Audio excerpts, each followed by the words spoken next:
The When New Jerusalem is a figurative expression of us as God's people operating from heaven into the earth.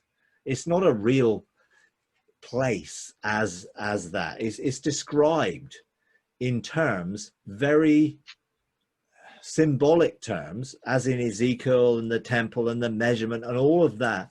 It's very symbolic that have meaning. It's not a physical thing. It's us. We're not actual physical walls and doors. but it's true. Revelation is a hugely symbolic book.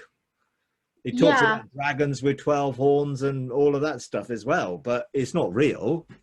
There isn't a real dragon that's got 12 horns. It's symbolic of of authority.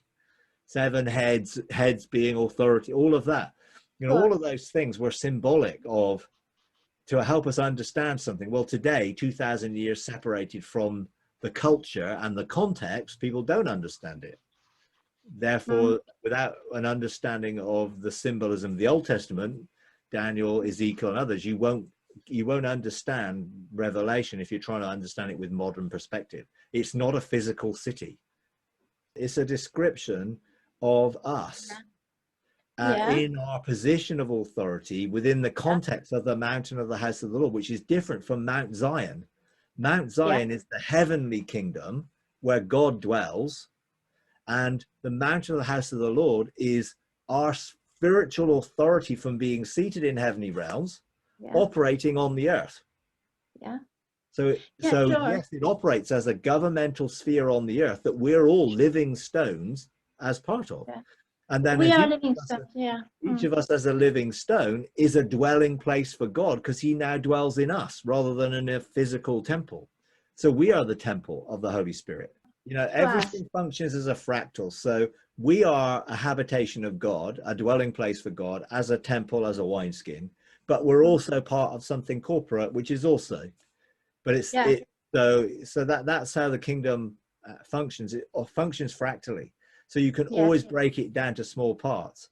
So if we are a habitation, then within us, we have a spirit and a soul and a body, which is a habitation. So each of those can also be a representation as a fractal of what the large is.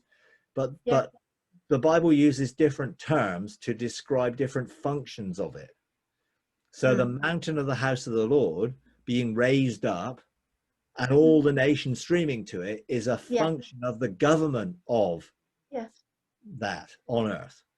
But it's using different terms. I mean, the vine and the branches is another way of saying something using different terminology. The problem is one's organic and one is mechanical, and trying then to get the analogies to wick together are quite difficult because they're different analogies.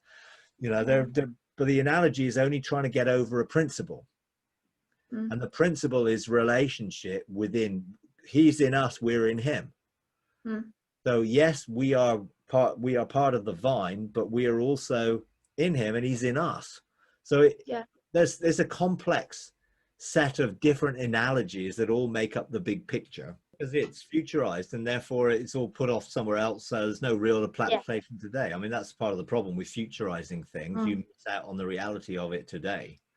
You know, and the fact that, you know, the tree of life and the river of life and all of those things are flowing out of that realm into this, all of that is sort of missed because it's all seen as a future thing rather than a present. It's you know, so and sad. that's the sad and sad thing of futurization. It puts to the future that which belongs to us in the present, and therefore we live substandard kind of lives.